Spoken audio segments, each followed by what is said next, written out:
Hello everyone, Roman Pogorілий here. This is DeepState's YouTube channel. Today, we're back with a frontline update, focusing on the hottest spots. First, we'll cover our forces' gains near Kup'янськ, and the enemy's advance on Сіверську. Be sure to watch till the end, as we'll also discuss ongoing issues near Gуляйполем. Before we start, please subscribe to our channel. Like this video, leave comments, and share it with your friends and family, so more people know the frontline situation. Let's begin. We're starting, friends, with gains near Kup'янськ. This is a significant event for our society, our country, and especially for our forces, as the Kup'янськ situation was quite concerning. Looking back, we remember when our team first noted enemy infiltration.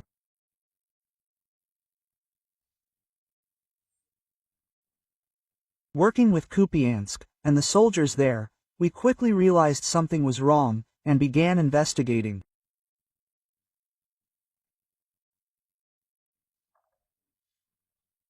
Learning the enemy was appearing on Kup'янsk's outskirts, infiltrating the city itself. Later, in July, we continued spotting them not just on the outskirts, but in the city center. Back then, we often heard denials of our info, some criticism, that we were spreading propaganda, fakes, that's not true, the defense forces control the city, that it's all enemy images and so on. But the situation unfolded in the worst way, because all this information turned out to be true, and our suspicions, our anxiety, were not in vain. In September, communicating with the military, we identified the main problem: the Russians spreading through the city, infiltration, and the overall occupation of the entire northern part, which was later confirmed by soldiers and charters, and all those who conducted the counter-offensive to liberate and unblock Kup'янськ.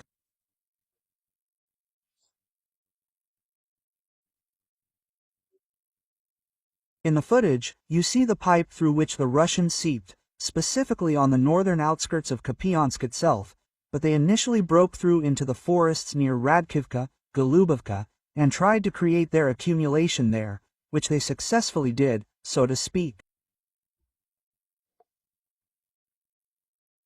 They were already moving not only provisions there, but also drones and other crews, units that ensured the advancement into Kup'янськ. And then, in essence, infiltration occurred. They managed to accumulate so many resources, a lot, that when they started talking about the pipe in the media, and this also raises questions, they started working on the pipe, claiming that we knew about the problem only when it all came out publicly and the problem became critical. Yes, then they started working on this deblocking. We worked the pipe, cut off troop supply to Radkivka, Golubivka, and Kup'янськ itself. But the enemy kept seeping across the Oskil. Sure, logistics were worse, but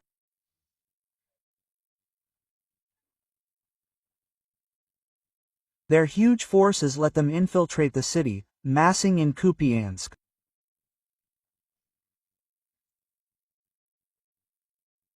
We kept hearing fakes, lies we spread, Kup'янськ holds, no north part occupied, the 10th Corps controls it all.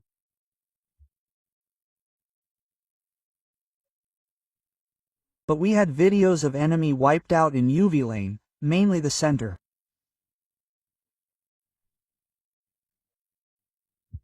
Constant work, so where's the truth in Kup'янськ? We kept digging, then the plan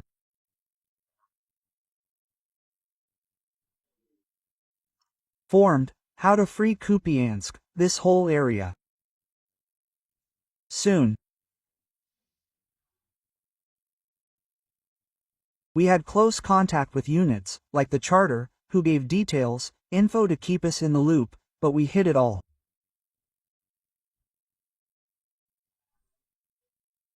We'll get back to that later. So many questions, comments, denials. Why now? Some say for propaganda, to counter the enemy, but later. You saw footage of units, like the charter, how it went, how it was freed. Then, step by step, we kept freeing towns. And there was a report initially about the liberation of Tyshenkivka, then the enemy began to concentrate and try to repel all these attacks from our side. And still, the defense forces managed to eliminate the main accumulation grouping in the area of Kindrychivka and Radkivka. And then, when they managed to block all this accumulation, they managed to eliminate the number of soldiers who were based there. Our soldiers began to move in the direction of Golubovka and directly to Oskol, in order to block all supply routes, which was also successfully carried out by the defense forces. Then the enemy, so to speak, began to take some counter-offensive actions, because logistics were very important to them, and they understood that a group of their troops remained in Kup'yansk, which would be surrounded and, in fact, already was. And it's very funny, even the soldiers themselves note that when Putin was informed that Kup'yansk was completely under their control, and he later announced it, at that moment the Russians were essentially blocked and the northern outskirts of the settlement were already being cleared. This brings us back to the statements that supposedly this did not happen, and then we suddenly cleared the northern part of Kup'yansk. So, work had already been carried out to block logistics, repel enemy attacks that tried to unblock all this, tried to regain their tactical position, improve it, regain their positions, and then our military began to work on the city itself. Currently, we see map updates in one day, and we were essentially in contact with the units the entire time. I was in contact with local command the whole time. And when it was okay to publish, we broke the news first, then came the official word from brigades, units, and the president himself, who went there to show the world the Russians were lying. But Russian propaganda doesn't stop there. Even today, they're claiming they control the town again. It's all fake, there were no counterattacks by our forces. But looking at the map, this isn't over. The work continues. First, the town is being cleared, because remember, the infiltration was deep, aided by civilians who hid them, gave them supplies, clothes, just helped them stay there.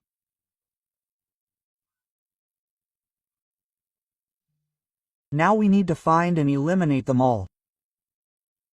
At the same time, we need to set up defenses, dig in, and hold back the enemy. Everyone's waiting to see what they'll do, if they'll regroup, or bring in more reserves. And we see they're not leaving the information space, they need to push their propaganda, they need to back it up. So they'll probably do something there, pull up some forces to, well, disprove it all in practice. But our troops are ready, preparing for what's next. And of course, we'll be watching developments in Kup'yansk and marking the blue zone as Kup'yansk is fully cleared. We also need to discuss all these points now, why they weren't marked, why there's no chronology there now, it immediately switched to the blue zone, for propaganda and so on. First of all, it should be noted that the best example was the Kursk region. The start of the operation was silence. The military, who had already started the operation, were carrying it out, emphasized, especially in communication with us, that let's wait, Everything will come later, in time. It is necessary to plan and act now. And it was very important to follow this development of events, because the Russians, at the moment when they were losing their territory, knew about the problems. They still stated in the information space that everything was fine. They controlled everything. Kup'yansk itself, the whole city was under their control, and, accordingly, at some level of command, this was all traced, and actions were taken. That is, if it were shown publicly that there are some counter-offensive movements, a counter-offensive operation, then the top command could provide additional resources, somehow influence this situation more. However, all this had to be dealt with directly by the units of the Russian command on the ground, which influenced the course of the operation. Therefore, it was impossible to talk about it, and thank God that it was kept so quiet that no one could leak from the inside, announce something, show something. It was kept until the last moment in some kind of operational discussion that did not go beyond the limits. Then, suddenly, we saw the blue zone, saw success, and disproved all the Russian lies, disproved the need to show everything firsthand. Now everyone admires this success and how it played out. So, I think it was justified. And now we'll keep watching how these successes unfold. Next, friends, let's move on to less pleasant news, specifically the area near Sіверськ. You've all seen a huge update, lots of red zones. Now we'll discuss in more detail why and how this happened. First, let's talk about Серебрянка. This settlement was in the gray zone for a long time. Regarding enemy activity there,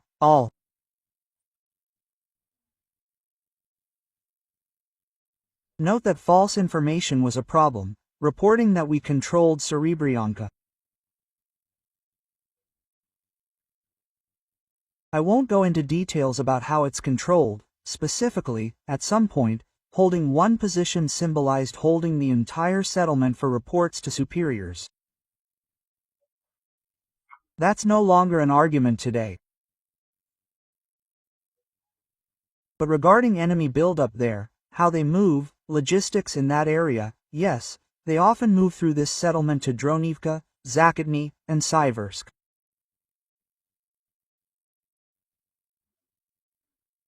But, regarding their full control in terms of positions, they don't really count on building up there, because, first of all, there's no point, the settlement is destroyed. And they already have more promising goals. They can reach Dronivka. We're currently clarifying whether it's also under enemy control, because we're getting conflicting reports. But Sіверськ too, which they'd almost seized, became such a blessed, great goal for them, which they're now trying to fully complete, let's say. So, Серебрянка fell to the enemy, is in the red zone, and that issue's now closed.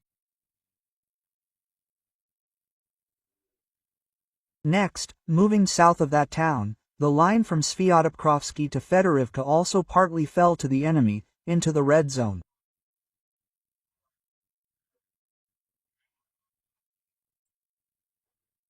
Focus on the town of Vianka, which became quite difficult to get info on, because the troops responsible for defending that area gave very varied info.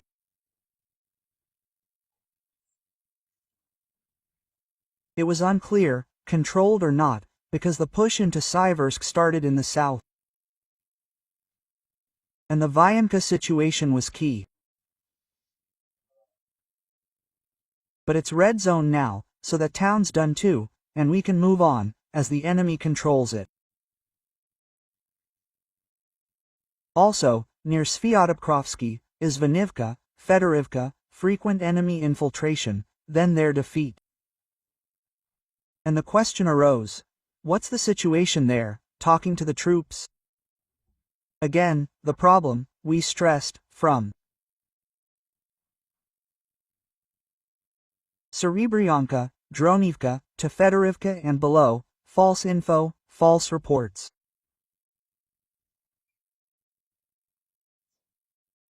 Sieversk's a whole other story in terms of info, though there's some acknowledgement the situation's not great, but it's admitted when Sieversk's almost fully under enemy control.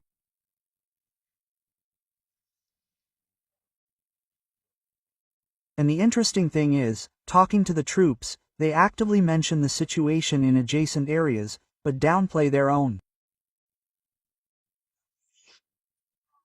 However, we managed to learn of some enemy movement, some confirmed positions, and again, the situation in the area, which is why there's such a large red zone. And this is still being clarified. Accordingly, it may be expanded in the future. Regarding Sieversk itself, we see the red zone has appeared and is now located directly along the river. Currently, we're determining if they're on the other bank, in the other part of the city, which is now in the gray zone, whether it's occupied or not yet. On one hand, there were enemy sightings there, flags, and overall enemy movement, but mostly they were destroyed, meaning they couldn't and can't hold their ground. The situation is so dynamic that even as we discuss it, they could gain a foothold.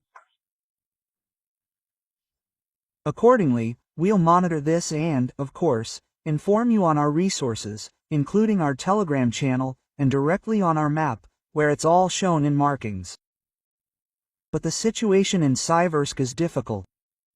As we've repeatedly stated, we could wake up one day and see that Sieversk is completely under enemy control. And he's doing it quite well, because there are infiltration moves, accumulation, and now all the resources, in particular, that they accumulate on the eastern outskirts and in the eastern part of the city, they are moving to the west, where at one point there may be occupation. We are now hearing, of course, some calls. Sieversk is under the control of the defense forces, that this is all fake, that this is all untrue. We once heard this in Kup'yansk, we once heard this in many other areas of the front, in other settlements, but the fact remains the fact and, well, time will tell who was right. Usually, unfortunately, we are not very proud of this, but, we turn out to be right. Therefore, this area needs attention, to pay attention, to understand the information being presented, what is happening there, what resources are needed in the first place in people, which are lacking. And the reason, in particular, for the failure of the territory and the failure of the defense, lies, in particular, in the lack of people. And by paying attention to this area, it is possible to prevent further trouble, because the enemy will not stop there. And in the future, you can even expect that some grouping will appear there, which will already be climbing the third way to the Sloviansk-Kramatorsk agglomeration. If we talk about Ghuliaypol, then a few days ago you could see updates on the map, in particular an increase in the red zone and on the eastern, on the northeastern, on the southeastern outskirts, where the enemy is being drawn in. And unfortunately, he doesn't stop there. If we talk about the announcement and details, then the problem in Ghuliaypol continues. They can't stabilize things, largely cause the 102nd keeps ditching their posts. The issue's mainly with the brigade's command, the chain of command, let's say, at all levels, where incitement, desertion is rife. That needs addressing. They're trying to deal with these guys now. And again, we must avoid any spin around this. More talk of blocking units, of nothing given, too long on the line. Ghuliaypol was quiet for quite a while. And yeah, if it's heating up now, it's not the worst, compared to Pokrovsk, Mirnorod, Kupiansk at times, yeah, Lyman or Sieversk.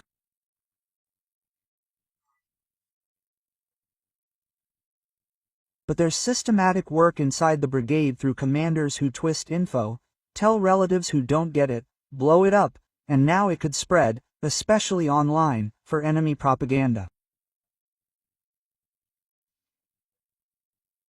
Just unthinkable stuff. But we'll share all the details on our Telegram channel. Click the link below, and you can read firsthand what's happening there. But there's a problem, they're working on it, they want to fix it. Soon we'll likely see updates on the map in Gуляйполем. So this area's still in the news, still a problem. And we'll keep watching it, of course, to show all the details on our platforms, especially our Telegram channel, and also on our map. Hey friends, thanks for watching. If you're not subscribed, please subscribe now, leave comments, like this video, share it with your friends and family, and become a channel sponsor to support our work and help more people learn about the front. Thanks.